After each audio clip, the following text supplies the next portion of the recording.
Nessa aula eu vou criar um input para fazer as pesquisas do username dos usuários do GitHub. Até o momento eu estou passando aqui diretamente o nome do usuário aqui no meu get git user, só que agora eu vou criar um input na minha tela para permitir que o usuário faça pesquisas de username e exiba o perfil que ele pesquisou. Para isso eu vou vir aqui no meu home, vou criar uma div logo aqui em cima e aqui é onde vai ficar o meu formulário. Ao invés de eu usar o Reactive Forms, como é somente um input, eu vou usar o ngModel, que é um pouco diferente do Reactive Forms. Então vou colocar aqui o input, ele vai ser do tipo de texto, ele vai ter aqui a classe FormControl, e para nos facilitar a criar o input, eu vou acessar aqui a documentação do Bootstrap para a gente pegar um input que já tem um botão continuando esse meu input. Na documentação temos esse exemplo. Eu tenho o input e aqui do lado eu tenho um botão continuando o meu input. Então esse estilo aqui eu acho que vai ficar bem legal. Então eu vou copiar, é o segundo. Vou copiar essa div aqui, só para agilizar o processo aqui da criação do input. Beleza, eu colei, salvei e ele já indentou o código para mim. Aqui no texto do bottom eu vou colocar pesquisar. Ao invés de ser um btn outline secondary, eu vou colocar aqui um btn success, que é o botão verde. Aqui em placeholder, que é exatamente esse texto que aparece dentro do input, eu vou colocar a seguinte frase: busque por um username. Eu vou deixar o mesmo texto aqui no area label. E esse area label describe by eu vou apagar, não vou precisar.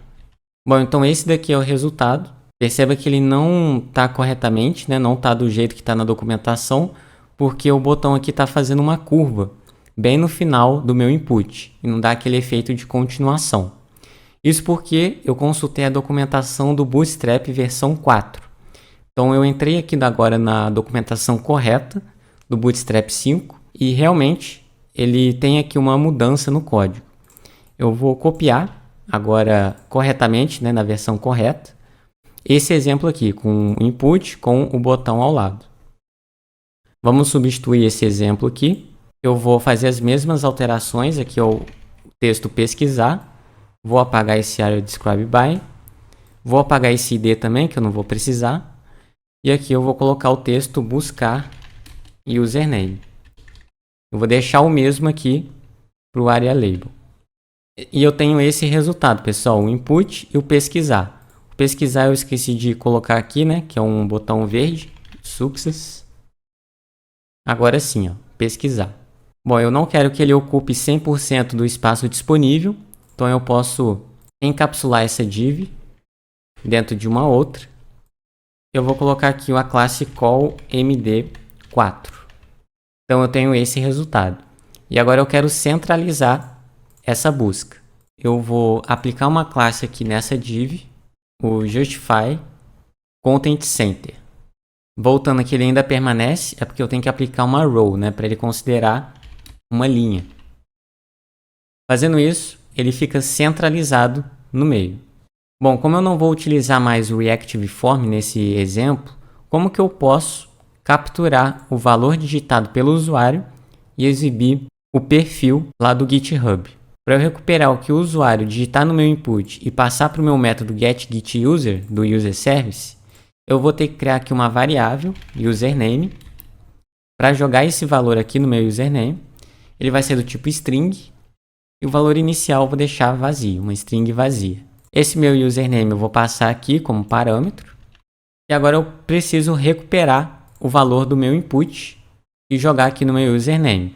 Para isso, aqui no meu HTML, no input, eu passo o ngModel e no meu ngModel eu passo o username. Bom, perceba aqui que ele está com erro, o ngModels, isso porque eu tenho que importar aqui no meu app modules o form modules.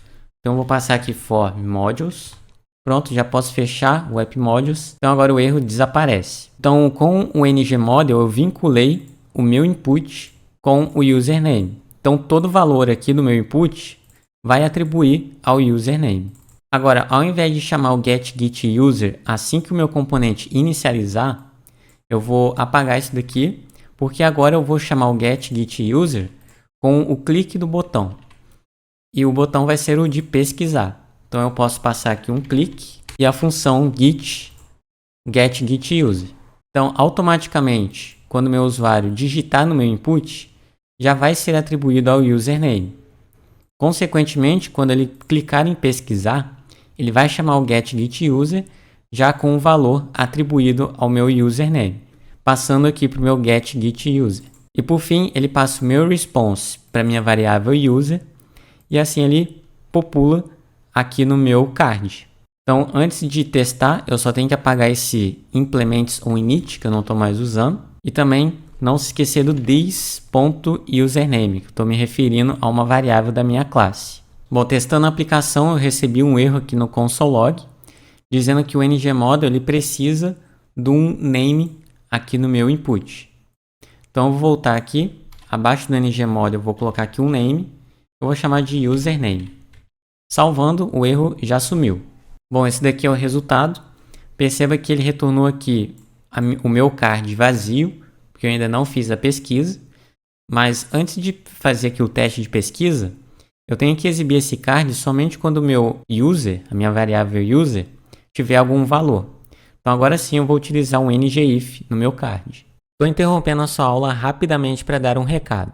Se você quer ter acesso a conteúdo exclusivo desse curso, como por exemplo, projeto prático, empréstimo de livros, onde eu disponibilizo uma API para você desenvolver o front-end em Angular, publicação do projeto prático usando o serviço da AWS. E além disso, acesso antecipado a todos os vídeos que eu vou publicar aqui no canal. Então aqui você já tem todos os vídeos disponíveis para você assistir.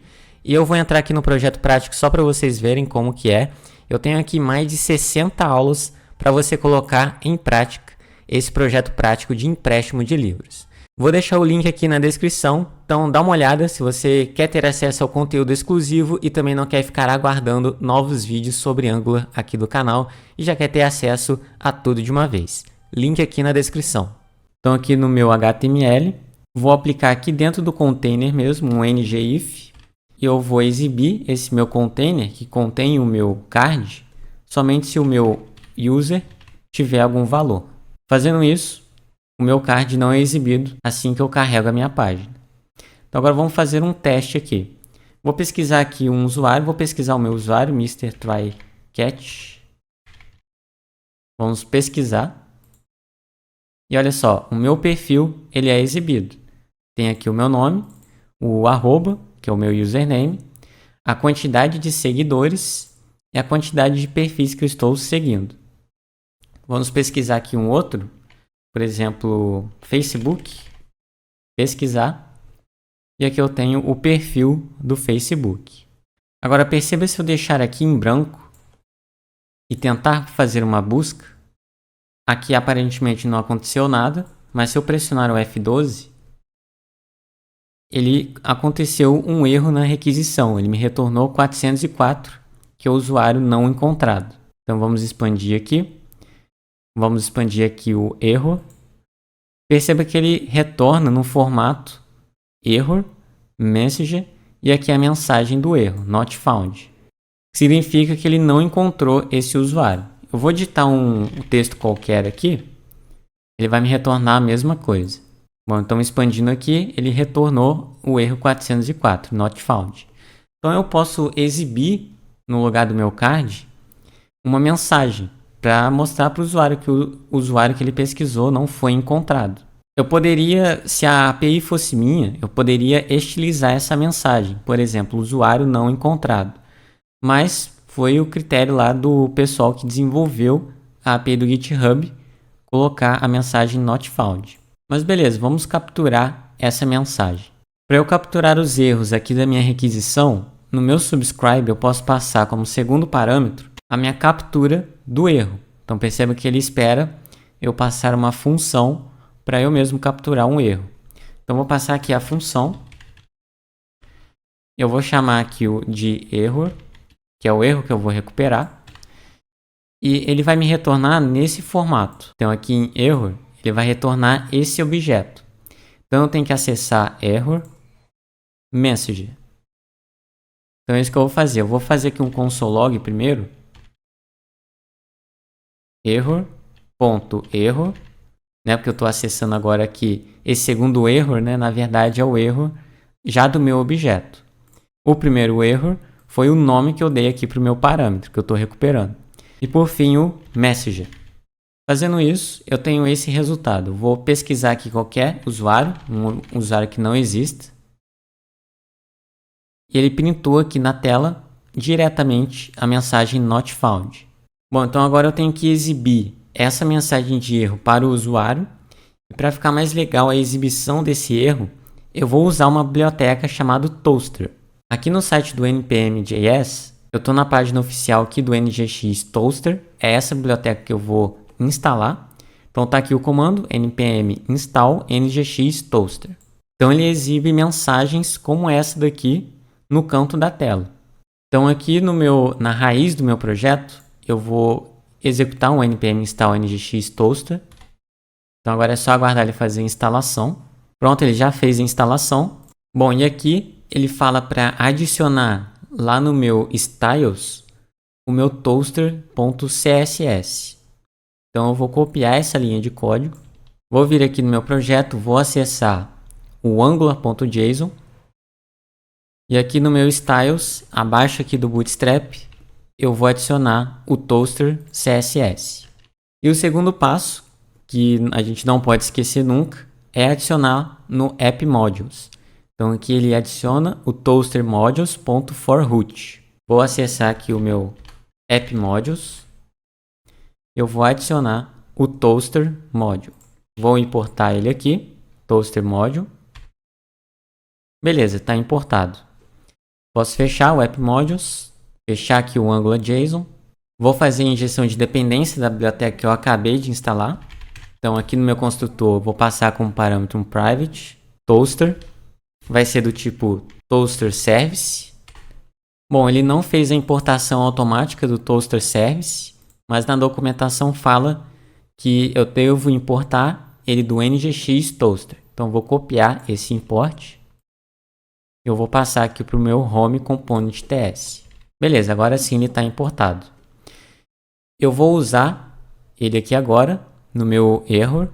Então vou passar aqui o meu toast.error, que é a estilização de erro. Então ele vai exibir uma mensagem vermelha quando você passa error. E aqui eu passo uma string, que é a minha mensagem. Então eu vou recortar a mensagem e passar para cá.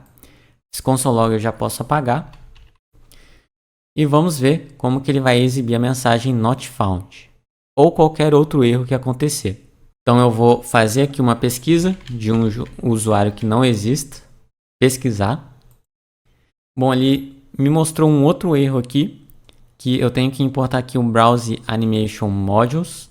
Então vamos voltar aqui, lá no meu app modules. Perceba que eu não tenho ele importado aqui, não tem problema, vou importar ele aqui em cima. Browser Animation Modules. Como esperado aqui na documentação, ele avisa que eu tenho que importar o Browser Animation Modules. Então eu vou copiar esse daqui. Vou importar no meu app modules. Beleza, fiz a importação. Agora sim, vamos ver se ele vai funcionar. Vou digitar aqui um usuário que supostamente não existe. Vamos pesquisar. Ele aparece aqui no canto a mensagem not found. Bom, e assim finalizamos a seção de requisições HTTP. É claro que existem outros tipos de requisições, aqui eu só fiz o método GET, mas se você quiser fazer o método POST, que é enviar alguma informação para um endpoint da API, você pode colocar aqui POST, né? E é claro, aqui agora eu tenho que passar um valor que eu vou enviar. Então você passa como segundo parâmetro. Você coloca aqui vírgula. E aqui você coloca o valor que você quer enviar na sua requisição. A mesma coisa para o PUT, que ele também precisa enviar um valor que vai ser atualizado lá na API. Mas não se preocupe que eu vou detalhar cada requisição dessas nas aulas futuras, principalmente quando eu começar a sessão de um projeto prático de empréstimo de livros.